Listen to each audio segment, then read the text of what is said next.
संजय नगर गांव में हरिया नाम का एक लड़का अपनी माँ गंगा देवी और छोटे भाई लालू के साथ रहता था। उसके पिता को गुजरे 10 साल बीत चुके थे और अब वो अपना गुजर बसर चाय की छोटी सी दुकान चलाकर कर रहा था। माँ, मैं काम पर जा रहा हूँ। कुछ पैसे देता जा ताकि दोपहर का खाना बना सकूं। अरे माँ, पैसे तो नहीं है। अब जब जाकर चाय बेचूंगा तो कुछ पैसे आएंगे। तो हम लोग दोपहर में क्या खाएंगे भैया? अरे मुझसे क्या पूछता है रे? तू भी तो 18 साल का हो गया है। कुछ काम धाम कर तो पैसे लेकर आ घर में, तो घर का चूल्हा जले। अरे चिल्ला क्यों रे भैया? हाँ बेटा, अब वो भी काम करेगा तो गुस्सा ना कर। हाँ, इसे समझाओ ना माँ, वरना बहुत मुश्किल हो जाएगी। सिर्फ बैठे बैठे खाने मात्र से जिंदगी नहीं चलती। ये बोलकर हरिया गुस्से में घर से निकला और अपनी चाय की टपरी पर पहुंचा। हे भगवान, आज अपनी कृपा से मेरी सही कमाई करवा देना, वरना मेरे घर में चूल्हा नहीं जलेगा। हरिया अपनी दुकान सजाकर तभी ढंग से बैठ भी नहीं पाया था कि वहां जमींदार अपने आदमियों के साथ आ पहुंचा। अरे आइए आइए जमींदार साहब, बैठिए। मैं आपको ना कड़क चाय पिलाता हूँ। बताइए, अदरक वाली या इलायची वाली? अरे ओए, तेरी कड़क चाय पीने नहीं आया हूँ मैं, अपने पैसे लेने आया हूँ जो तू उधार लिए बैठा है महीनों से। जी जमींदार साहब, मैं दे दूंगा आपके पैसे। आजकल बहुत दिक्कत चल रही है, काम अच्छा होता नहीं है और महंगाई बढ़ती चली जा रही है। देखिए ना, आपको पता ही है सब कुछ। अरे सुन रहे लड़के, मुझे कोई मतलब नहीं, समझा? क्योंकि मैं तुझे 2 बार मोहलत पहले ही दे चुका हूं। अब तो चुपचाप ये बता कि तू अपनी ये टपरी खाली करेगा या अपने आदमियों से पिटवाऊं तुझे, हैं? हरिया घबरा गया। उसने फौरन जमींदार के पैर पकड़े और कहा, नहीं नहीं मालिक, ऐसा मत करिए। मैं आपके पैसे चुका दूंगा। पैसे चुका दूंगा? अरे तुम लोग मेरा मुंह क्या देख रहे हो रे? ए कालिया, इसकी दुकान से सारा सामान निकाल कर बाहर फेंक और उसे भी मेरे पैरों से हटा। कुछ आदमियों ने उसकी दुकान का सामान निकाल फेंका और उसे उठाकर एक साइड में फेंक दिया। वो बेचारा रोता हुआ घर पहुंचा। उसके चेहरे पर निराशा और दर्द साफ झलक रहा था। माँ और भाई उसकी हालत देखकर घबरा उठे। अरे बेटा, ये क्या हाल बना रखा है? चेहरा क्यों उतरा हुआ है? भैया क्या हुआ बताओ ना। माँ, आज हमारी टपरी भी चली गई। जमींदार ने अपने आदमियों से सब उजड़वा दिया माँ। अब हमारे पास ना दुकान रही, नहीं कोई सहारा माँ। ये सुनते ही गंगा देवी और लालू के पैरों तले जमीन खिसक गई। घर में सन्नाटा छा गया। हे भगवान, अब हम क्या करेंगे? भैया, तो अब हम 2 वक्त की रोटी भी नहीं जुटा पाएंगे। और क्या? अरे और क्या, मुझे तो बस यही आता था, चाय बनाना और बेचना। अब और कौन सा काम करूं बता? कुछ देर तक घर में सिर्फ सिसकियां गूंजती रहीं। फिर माँ ने गहरी सांस भरकर कहा, बेटा, याद है तुम्हारे पिता जब गए थे तब उन्होंने वो खेत छोड़ा था। भले ही वो सालों से बंजर पड़ा है, मगर अब तुम्हें उस पर मेहनत करनी होगी। माँ, वो खेत? अरे उस सूखी जमीन पर भला क्या उगेगा? वहां तो घास तक नहीं होती। कोशिश करने वाले की कभी हार नहीं होती बेटा। आज नहीं तो कल जमीन रंग लाएगी। अगर हाथ पर हाथ धरे बैठे रहे तो भूख से मरेंगे। हाँ भैया, माँ सही कह रही है। चलो खेत पर मेहनत करते हैं। अरे भाई, मगर उसमें लगाने के लिए बीज और खाद चाहिए। पैसे कहाँ से लाएंगे इन सब के लिए? खाना तक तो है नहीं घर में। गंगा देवी ने आंचल में हाथ डालकर अपना मंगल सूत्र निकाला और बोली, ये ले लो, इसे गिरवी रख दो। जो पैसे मिलेंगे उससे खेती शुरू कर देना। अरे नहीं माँ, ये कैसे हो सकता है? ये तो पिताजी की आखिरी निशानी है। बेटा, अगर तुम्हारे पिता जिंदा होते तो वो भी यही करते। सुनो, मैं बेचने की नहीं कह रही, बस गिरवी रख दो। जब तरक्की होगी तो वापस छुड़ा लेंगे। बहुत मान मनोहार और आंसुओं के बीच दोनों बेटे आखिर मान गए। अगले ही दिन उन्होंने मंगलसूत्र गिरवी रखकर पैसे जुटाए। चलो लालू, अब कामयाबी या नाकामी सबकी सब हमारी मेहनत पर निर्भर है। हाँ भैया, अब पीछे हटना नहीं है। दोनों भाइयों ने ठान लिया कि वो खेत पर तरबूज की खेती करेंगे। दिन हो या रात, काफी तपती धूप हो या झमाझम बारिश हो, दोनों ने जी जान लगाकर खेत को संवार दिया।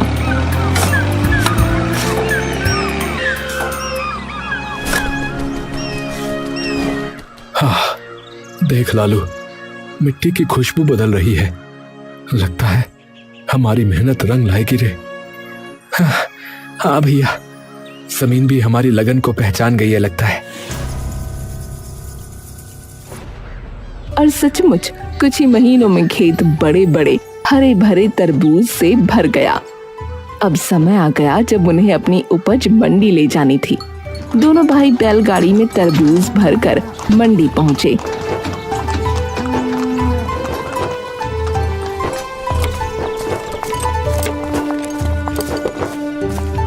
अरे वाह वाह भैया वाह, इतने ताजा और रसीले तरबूज तो मैंने सालों में नहीं देखे, बता रहा हूँ। हाँ हाँ भाई, हमें सब चाहिए भाई। तरबूज हाथों हाथ बिक गए। जब हरिया और लालू ने गिनती की तो उनके हाथों में मोटी रकम थी। भैया देखो देखो, आज कितना पैसा हुआ है। अब तो हम माँ का मंगलसूत्र तुरंत छुड़ा कर ले आएंगे। हाँ लालू, अब हमारी मेहनत का फल हमें मिल गया। चलो माँ की आंखों की चमक वापस लौटाते हैं अब। हरिया और लालू हाथ में मेहनत की कमाई थामे, चेहरे पर उम्मीद की चमक लिए मंडी से निकले। दिल में बस एक ही बात थी कि आज माँ का मंगलसूत्र छुड़ाना है। पर तभी पीछे से गड़गड़ाहट जैसी आवाज आई। भीड़ चीखती चिल्लाती उनकी तरफ भागी। भैया, ये सब हमारे पीछे क्यों दौड़ रहे हैं? पता नहीं भाई, चलो जल्दी जल्दी आगे बढ़ो। भीड़ ने उन्हें घेर लिया। दुकानदार चंपक सबके आगे आया। अरे ओ हरिया, ठहर जा, हमें उल्लू समझ रखा है क्या है? अरे क्या हुआ भाई, पैसे भी दिए, तरबूज भी दिए, अब और क्या बाकी है? अब क्या बाकी है? बाकी ये है कि तुम्हारे तरबूज बाहर से हरे हरे हैं मगर अंदर से बिल्कुल सफेद, ना मिठास ना ही रस। हमारे ग्राहक थूक थूक कर हमें गालियां दे रहे हैं भैया। क्या ये कैसे हो सकता है? हमने तो मेहनत से खेत संवारा था। ए भैया, सब देख लो तुम अपनी आंखों से। सब लोग कह रहे हैं कि तुम्हारा माल बेकार है भैया। अब एक काम करो, हमारे पैसे वापस करो, वरना यहाँ से जिंदा नहीं जाओगे, बता रहे हैं। भीड़ का गुस्सा आसमान छूने लगा। डंडे उठने लगे, आंखों में खून उतर आया। भाई लोग, हमें एक मौका दो, जरूर कोई गड़बड़ हो गई होगी। हाँ, हमारे पास बस यही पैसा है, इसे ले लो, मगर हमें मारो मत। डरे सहमे दोनों भाइयों ने रकम लौटा दी। दुकानदार तरबूज वापस ठेलों पर पटक गए और गालियां देते हुए चले गए। हरिया और लालू धीरे धीरे घर लौटे। अरे बेटा, ऐसे मुंह लटका कर क्यों आ गए हो? मंगलसूत्र कहाँ है? माँ, सब खत्म हो गया माँ। वो तरबूज अंदर से सफेद निकले। सबने हमें धोखेबाज कहा माँ, पैसे फिर वापस करने पड़े। माँ, हमने महीनों की मेहनत की थी, सब राख हो गया। अब तो जीने की भी इच्छा नहीं बची। देखा माँ, देखा, मैंने पहले ही कहा था, वो खेत बंजर है, उस पर कुछ नहीं उगेगा माँ। नहीं बेटा, अगर जमीन सचमुच बंजर होती तो उस पर तरबूज की बेलें लहलहाती क्यों? कुछ तो चूक हुई है, हार मानने से जिंदगी नहीं चलती। मगर माँ, अब किस में ताकत बची है बताओ? ना पैसा है ना ही हिम्मत है।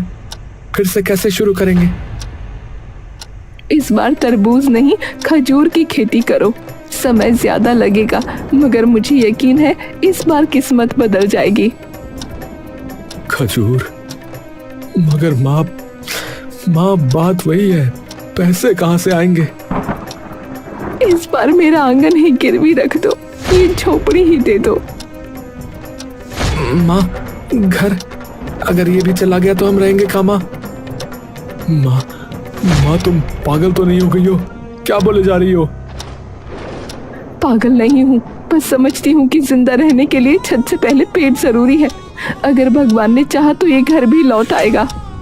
दोनों भाई माँ की बात सुनकर पत्थर हो गए, मगर हालात ऐसे थे कि इनकार की गुंजाइश ही नहीं थी।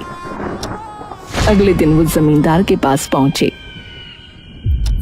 मालिक साहब, हमारी झोपड़ी गिरवी रख लो, पर कुछ पैसे दे दो।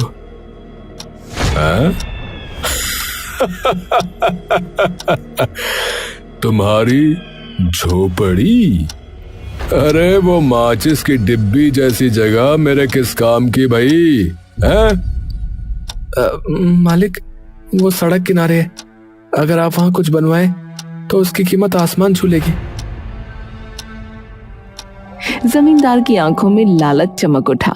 उसने सोचा, सही कह रहे हैं, सड़क किनारे की जमीन सोने से कम नहीं होती।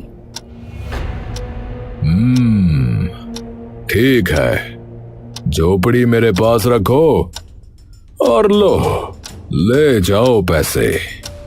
मगर याद रहे, अगर पैसे समय पर ना चुकाए तो समझो झोपड़ी हमेशा के लिए मेरी। क्या समझे? बेबस हरिया और लालू ने शर्त मान ली और पैसे लेकर लौटे। इस बार दोनों ने खजूर की खेती शुरू की। समय बीता, साल बदला और मेहनत रंग लाई। खेत में खजूर के पेड़ लहलहा उठे, उनकी डालियां फलों से झुक गईं। देखो लालू, बगीचा कितना प्यारा लग रहा है, देखो। हाँ भैया, अब मंडी में सबको मुंह तोड़ जवाब देंगे। दोनों भाइयों ने खजूर के टोकरे तैयार किए और मंडी पहुंच गए। अरे लो जी लो भैया, ताजे खजूर, जरा देखो तो, इस बार हमारी मेहनत का फल चखो। अरे हाँ, बहुत देख लिया तुम्हारा माल है। अब की बार बिना देखे ही कहता हूँ कि ये सब बेकार है, नहीं चाहिए भैया, आगे बढ़ो। हाँ, हम नहीं करे देंगे, तुम दोनों धोखेबाज हो भैया, जाओ यहाँ से। अरे भाई, कम से कम देख तो लो, एक बार चख तो लो, फिर कह देना खराब है। ए भाई, कहा ना यार, हमें नहीं चाहिए, चलो भागो यहाँ से, वरना अच्छा नहीं होगा, बता रहे हैं।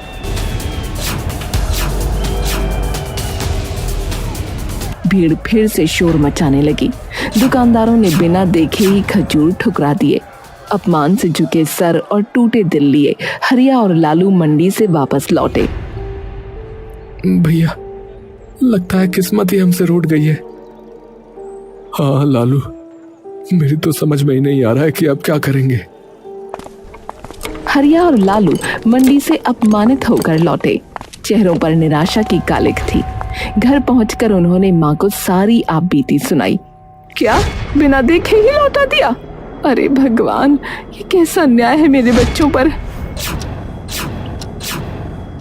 हाँ माँ, अब तो लगता है कि इस धरती पर हमारे लिए जगह ही नहीं बची। तीनों कुछ देर तक खामोश बैठे रहे। सन्नाटा इतना गहरा कि मानो वक्त भी ठहर गया हो। अचानक गंगा देवी के चेहरे पर चमक आ गई। रुक जाओ, इतनी जल्दी हार मानना पाप है। पहले ये तो देखो कि ये खजूर वाकई बेकार है या नहीं। माँ, क्या फायदा जब मंडी वाले ही नहीं मानते तो। चुप, बिना चखे फैसला मत करो, ले आओ ये खजूर। तीनों ने खजूर तोड़े और खाने लगे। अरे अरे वाह, ये तो गजब के मीठे। सच कहूं तो मैंने इतनी स्वादिष्ट चीज अपनी जिंदगी में नहीं चखी। देखा, ये कोई साधारण खजूर नहीं, ये तो वरदान है। मगर कमी है हमारी सोच में। मंडी वालों की दया पर जीने की बजाय हमें खुद रास्ता बनाना होगा। पर माँ कैसे?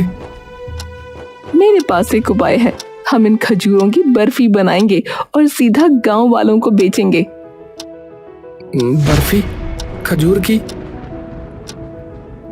हाँ, मीठे खजूर और देसी गुड़ से जो स्वाद बनेगा उसे खाकर लोग दीवाने हो जाएंगे।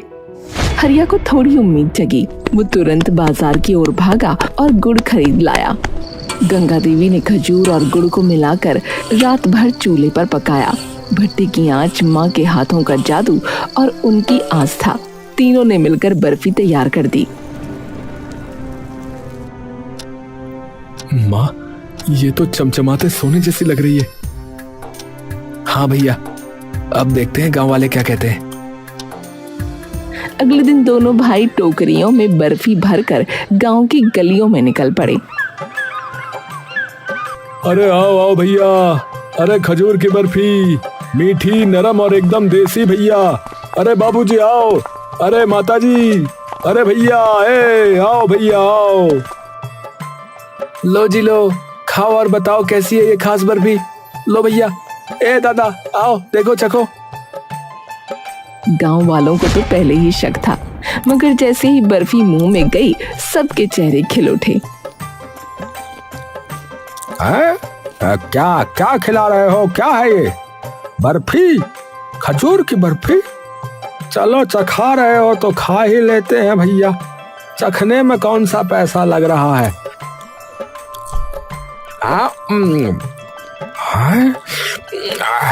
अरे भैया, ये तो गजब है भैया। अरे भैया गजब हो गया, ये गजब है।